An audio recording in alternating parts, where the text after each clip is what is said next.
যেখানে ইসরায়েল এবং আমেরিকা মিলে ইরানকে শেষ করে দিতে যাচ্ছে, সেইখানে ইরান আরো শক্তিশালী অবস্থানে দাঁড়িয়ে রয়েছে। আজকের দিন পর্যন্ত আমেরিকা যত ধরনের নির্যাতন চালিয়েছে, কোনো কিছুতেই ইরানকে তার নিজ অবস্থান থেকে সরে আসতে বাধ্য করেনি। এখন পর্যন্ত ইরান তার শক্তিশালী অবস্থান ধরে রাখার জন্য তার নিউক্লিয়ার ওপেন টেস্ট পর্যন্ত চালু রেখেছে আমেরিকার রক্তচক্ষু অপেক্ষা করে। আমেরিকা এত বেশি ইরানের উপর আগ্রাসন হওয়ার প্রথম কারণ হচ্ছে তারা নিউক্লিয়ার ওপেন টেস্ট থেকে সরে না আসা। কিন্তু ইরান কখনোই বলেনি যে তারা নিউক্লিয়ার ওপেন টেস্ট করতে যাচ্ছে, কিংবা আগামী দিনগুলোতে তারা করবে, কিংবা নিউক্লিয়ার ওপেন টেস্টের দ্বার প্রান্তে রয়েছে। কিন্তু ইরান কখনোই তার নিউক্লিয়ার অ্যাডাসমেন্ট ক্যাপাসিটি কমায়নি, বরং বাড়িয়েছে বছরের পর বছর। রিসেন্ট টাইম ইরান তার নিউক্লিয়ার অ্যাডাসমেন্ট এতটাই বাড়িয়েছে, প্রায় 60% এনরিচ ইউরেনিয়ামের অর্জনের সক্ষমতা করেছে, এবং ইসরায়েলের দাবিতে তারা 90% ইউরেনিয়ামের অর্জনের সক্ষমতা করেছে, যা আলটিমেটলি একটা নিউক্লিয়ার ওপেন প্রস্তুত করতে এনাফ ক্যাপাবল। ইরানের হাতে যেই পরিমাণ এনরিচ ইউরেনিয়াম রয়েছে, প্রায় 400 কেজি থেকে 2000 কেজির বেশি।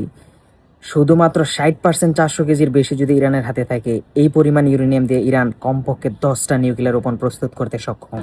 এবং ইরানের হাতে যদি 90% এনরিচ 2000 কেজির বেশি ইউরেনিয়াম থাকে, তবে তারা 45 থেকে 50টা নিউক্লিয়ার প্রস্তুত করতে সক্ষম। 1% এনরিচ ইউরেনিয়াম যদি ইরানের কাছে থাকে, তবে তারা 30 থেকে 35টা বোম বানানো তাদের পক্ষে সম্ভব। একই সিচুয়েশনে ইসরায়েল এবং আমেরিকাকে কাঁপন ধরিয়ে দিয়েছে। আর সত্যি সত্যি ইরান যদি নিউক্লিয়ার বোম বানিয়ে ফেলে, তাহলে মধ্যপ্রাচ্যের পাওয়ার হাউসে যে গেম রয়েছে, সেখানে ইসরায়েল অনেকটা বেগ পৌঁছে যাবে, আর ইরানকে থামিয়ে রাখা যাবে না।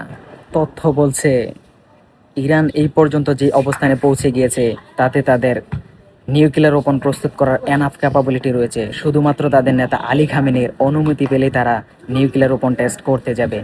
আর যদি সত্যি সত্যি নিউক্লিয়ার ওপেন টেস্ট করেই ফেলে, সেদিনই আমেরিকার ইম্পায়ারের পতন ঘটবে মধ্যপ্রাচ্যে, আর এটাই তাদের সবচাইতে বড় ভয়। সাথে ইসরায়েল নিশ্চিহ্ন হওয়ার পথে যাবে।